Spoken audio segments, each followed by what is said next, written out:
ایک لذیذ اور معجزاتی غذا۔ یہ کھانا بنی اسرائیل پر کب اور کیوں نازل کیا گیا تھا؟ کیا یہ غذا جنت سے آیا تھا یا زمین پر پیدا ہوا تھا؟ بنی اسرائیل نے ایسی کیا نافرمانی کی تھی کہ اس کا اثر آج تک ہر طرح کے کھانے میں موجود ہے؟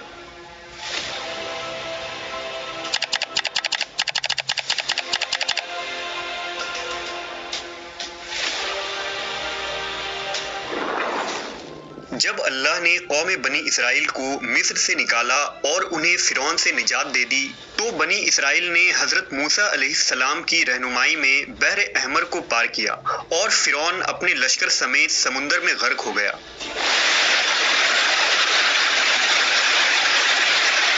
جب حضرت موسیٰ کو کچھ اطمینان نصیب ہو گیا تو اللہ کا حکم ہوا کہ آپ بنی اسرائیل کے اس لشکر کو لے کر ارض مقدس یعنی شام میں داخل ہو جائیں، جس مقدس سرزمین کا وعدہ بنی اسرائیل سے لیا گیا تھا اور جو انہیں عطا کی جانے والی تھی۔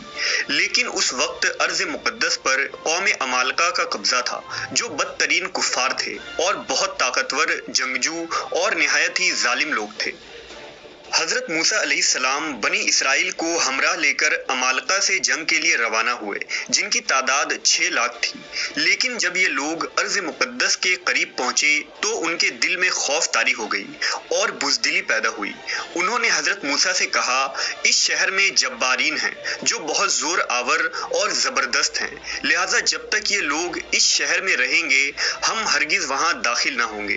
یہاں تک کہ بنی اسرائیل نے حضرت موسیٰ سے یہ کہہ دیا کہ اے موسیٰ، آپ اور آپ کا خدا جا کر اس زبردست قوم سے جنگ کریں، ہم تو یہیں بیٹھے رہیں گے۔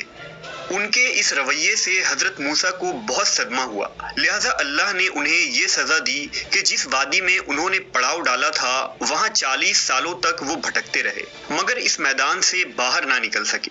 اس میدان کا نام میدان طیہ تھا، جو 27 میل کے رقبے پر مشتمل تھا۔ روایت ہے کہ بنی اسرائیل کے لوگ سامان اٹھا کر سارا دن چلنے کے بعد رات ایک جگہ پر پہنچتے اور جب صبح ہوتی تو وہ وہیں موجود ہوتے جہاں سے وہ چلے تھے۔ لہٰذا اب بنی اسرائیل اس میدان میں پھنس چکے تھے اور ایک ہفتے میں سب کا سامان ختم ہو گیا تو ساری کی ساری قوم توبہ و استغفار کرنے لگی اور معافیاں مانگنے لگی۔ میدان طیہ میں ہونے والے اس سخت امتحان اور مشکلات کو دیکھ کر حضرت موسیٰ علیہ السلام کو اپنی قوم پر رحم آیا۔ آپ نے اللہ کے بارگاہ میں ان کے لیے دعا کی، لہٰذا اللہ نے بنی اسرائیل کے لیے اس میدان میں بے شمار عطائیں اور نعمتیں نازل فرمائی۔ جب بنی اسرائیل کو پیاس کی شدت محسوس ہوئی تو حضرت موسیٰ نے اللہ کے حکم سے اپنا عصا ایک چٹان پر مارا تو اس چٹان سے بنی اسرائیل کے 12 قبیلے کے لیے 12 چشمے جاری ہو گئے۔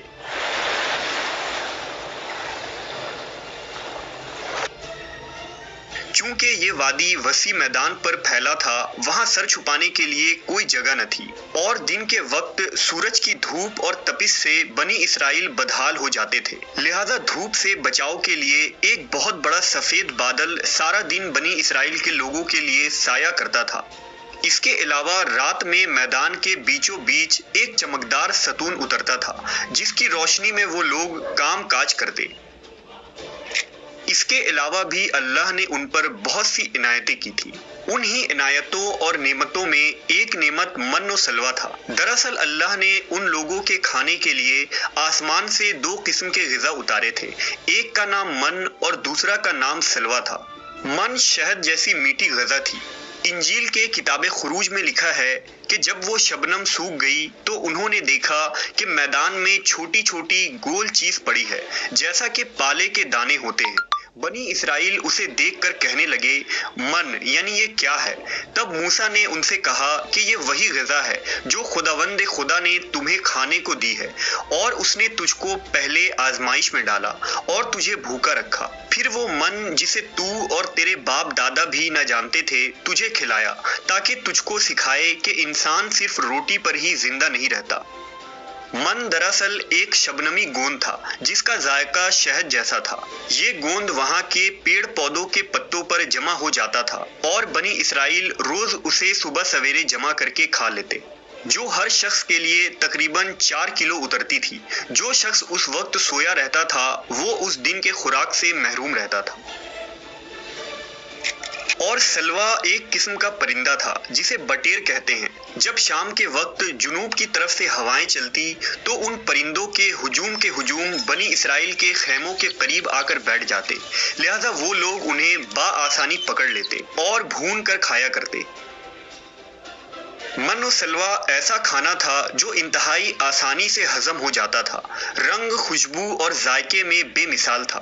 اس کے علاوہ بنی اسرائیل پر اللہ کی طرف سے یہ معجزہ ہوا کہ ان کے بال اور ناخن بڑے نہیں ہوتے تھے، نہ کپڑے پھٹتے نہ ہی میلے ہوتے، اور جن بچوں کی بھی پیدائش ہوتی ان کے جسم پر قدرتی لباس ہوتا جو جسم کے ساتھ بڑا ہوتا جاتا تھا۔ اس طرح اس وادی طیہ میں بنی اسرائیل من و سلوا اور ان چشموں کے سہارے ایک بہترین زندگی گزار رہے تھے۔ حضرت موسیٰ علیہ السلام کا یہ حکم تھا کہ روزانہ تم لوگ من و سلوا کو کھا لیا کرو اور کل کے لیے ہرگز اس کا ذخیرہ نہ کرنا، مگر بعض لوگوں کو یہ ڈر لگنے لگا کہ اگر کسی دن من و سلوا نہ اترا تو ہم لوگ اس چٹیل میدان میں بھوکے مر جائیں گے۔ چنانچہ ان لوگوں نے من و سلوا میں سے کچھ چھپا کر کل کے لیے رکھ لیا۔ لہذا نبی کی نافرمانی کرنے پر ایسی نحوست پھیل گئی کہ جو کچھ لوگوں نے کل کے لیے جمع کیا تھا وہ سب سڑ گیا اور آئندہ کے لیے اس کا اترنا بھی بند ہو گیا۔ لہذا احادیث مبارکہ میں رسول اللہ صلی اللہ علیہ وسلم نے ارشاد فرمایا ہے کہ بنی اسرائیل نہ ہوتے تو نہ کھانا کبھی خراب ہوتا اور نہ گوشت سڑتا۔ کھانے کا خراب ہونا اور گوشت کا سڑنا اسی تاریخ سے شروع ہوا، ورنہ اس سے پہلے نہ کھانا بگڑتا تھا اور نہ گوشت سڑتا تھا۔ دنیا کے مختلف قوموں اور مذہبوں میں بھی آسمان سے اترنے والے غذاؤں کا ذکر ملتا ہے۔ بدھ مت کے روایتوں کے مطابق جب دنیا کا ایک چکر ختم ہو جاتا ہے تو آسمان سے غذا برسنے لگتی ہے۔ اسی طرح ہندو مذہب کے پران رگ وید اور اتھرو وید میں بھی بادلوں سے شہد برسنے کا ذکر ملتا ہے، اور قدیم یونانیوں کے یہاں بھی ایک ایسی آسمانی غذا کا ذکر ملتا ہے جس کا ذائقہ شہد جیسا تھا۔ یہی شہد جب دریاؤں پر برستا تو ان کا رنگ دودھ کی طرح سفید ہو جاتا۔ ہم نے دیکھا کہ خدائے برحق نے بنی اسرائیل کے نجات کے لیے سمندر کو چیر کر راستہ پیدا کر دیا، وادی طیہ میں ان کے لیے بادل کا سایہ بھیجا، ان کے پینے کے خاطر چٹیل اور بنجر میدان میں چشمے جاری کیے، اور کھانے کے لیے آسمان سے من و سلوا بھی نازل کیا۔ لیکن ان تمام نعمتوں اور راحتوں کے ملنے کے باوجود بنی اسرائیل کے سرکش لوگوں نے اللہ پر توکل نہ کیا۔ انہوں نے خدا کے معجزات کو اپنے آنکھوں سے دیکھا تھا، لیکن اس کے باوجود انہوں نے کھانے کو اگلے دن کے لیے جمع کرنا شروع کر دیا۔ بالکل اسی طرح جب ہم کسی مصیبت اور پریشانی میں پھنسے ہوتے ہیں تو ہم یہ یاد نہیں رکھ پاتے کہ اللہ نے اس سے پہلے ہمارے لیے کیا کیا اور ہمیں کتنی نعمتیں عطا کی تھی۔ ہم صرف یہ دیکھتے ہیں کہ اس وقت ہم اتنی بڑی مصیبت میں پھنسے ہیں۔ مشکلیں چاہے کتنی ہی بڑی کیوں نہ ہو، یہ یاد رکھنی چاہیے کہ ان مشکلوں سے بھی بڑا ہمارا پروردگار ہے جس کے لیے کچھ بھی ناممکن نہیں۔ اسی طرح رزق کے خاطر ہمیں آنے والے دنوں کی فکر کرنے کی ضرورت نہیں، کیونکہ خداوند پر بھروسہ رکھنے والوں کو وہ غیب سے رزق عطا کرتا ہے۔